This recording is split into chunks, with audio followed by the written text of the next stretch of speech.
My name is Aruna, and today's story, I have given it a title.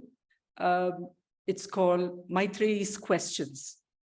It's a story taken from one of the old sacred texts from the Upanishads, and a lot of commentary has been written on it. And so it is written, it's something that is documented, and it's not really in the form of a story, but we have made it into a story.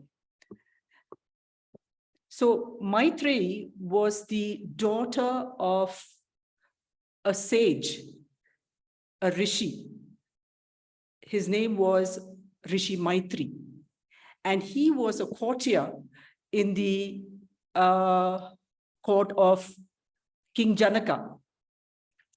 The thing about King Janaka's court was that it was always brimming with intellectuals and great minds, because the king would invite all of them to have great discussions about metaphysics, about the universe, and many intellectual things, about governance, about politics, whatever was the topic of the day.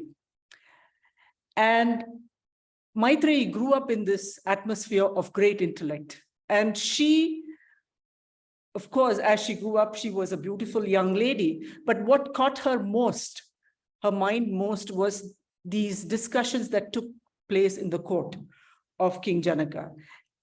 And that is what she wanted to expand, her mind. She wanted to expand her intellect. And so she was always listening to all these great men, these rishis come and debate. So she was always in the audience. One of the rishis, one of the sages, was sage Yagnavalkya. Now, Yagnavalkya was an enormous mind. Nobody could defeat him in any argument. He could out-argue anybody, and many people had tried but failed. And Maitreyi was always there in the audience, and she was almost like a disciple, listening and hanging on to every word he said, because it really expanded her intellect. But the thing about sage Yagnavalkya was that he was already married. He had a wife. Her name was Katyayani, and she was a wife. I mean, she was cooking for him. She was, taking care of his home. She had 3 children, and she took care of the cows and the sheep. I mean, she was just a happy, contented wife, and she had no problem with that. But she was happy in her world. She found that her husband's intellect was attracting Maitreyi, and after observing this for a long time, she gave her husband the permission to marry a second wife. Those of us living in this world would wonder, one man, 2 wives. But then this is a story from the Upanishads. It's written, it's documented. So we have to tell the story. And so we move on. No judgment.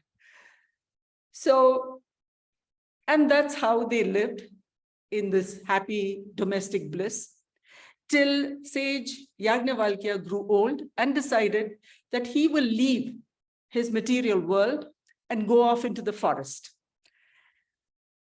And he asked both his wives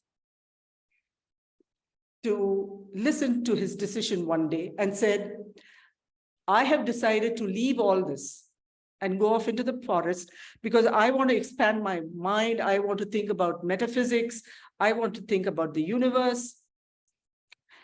And whatever wealth and property and money I have, I will divide between the 2 of my wives, because you have been very dutiful and faithful to me. So Katyayani listens, and she's a practical person. So she says, I have 3 children, I have to take care of myself in my old age. So she is happy with the decision that she's going to get all the wealth and property, her half of his property and wealth, and she accepts his decision. Maitreyi, on the other hand, she looks at her husband and she says, ha, you will take an alternative life and go off into the forest and leave us with the property and money divided between the two of us. She said, but I have a question for you. She says, if I get all your wealth and your money and the property that you leave behind for me, will I gain immortality? Will I find immortality? Because that's what I crave. I want immortality. I want my intellect. So can you promise me that I will find that? Her husband says, nah, no. What I leave behind for you, you will never get immortality with that. You will have a better life. You will have better standing. You will have better wealth in society, like all other wealthy human beings. You will feel protected. You will be comfortable.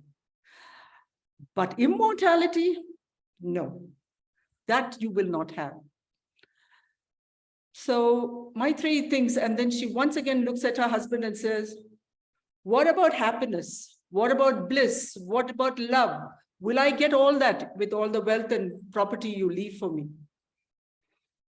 Once again, he looks at his wife and says, no, Maitreyi, whatever I leave for you, bliss you will not find. Love you will not find, because the reason you love me is not because you love me, it's because you love yourself. So he says that is the nature of human beings, that they love the universe, they love their children, they love their parents, they love the animals, they love the Shastras, the Vedas, the ancient books, everything. They love it because they love themselves. So unless you find a moment of self-love, and the self, what he calls the Atma, he said, the minute you find that, then you will find love. So Maitreyi, she's an intelligent woman. So she puts her hands on her hips and she tells her husband, if all what you give me is not going to get me anything that I seek, what use is it of me? It has no value to me. What will I do with your property and money and wealth? She said, so I have decided, like you have decided, I have decided that I will give my share to Katyayani because she well deserves everything. I will come with you into the forest because I want to question you. I want to raise queries about everything that you want to discuss. I want to find my mind. I want to find my intellect. And I do want to find immortality. And I do want to find that Atma that you're talking about. And saying that, she goes away into the forest with her husband. And that's the story.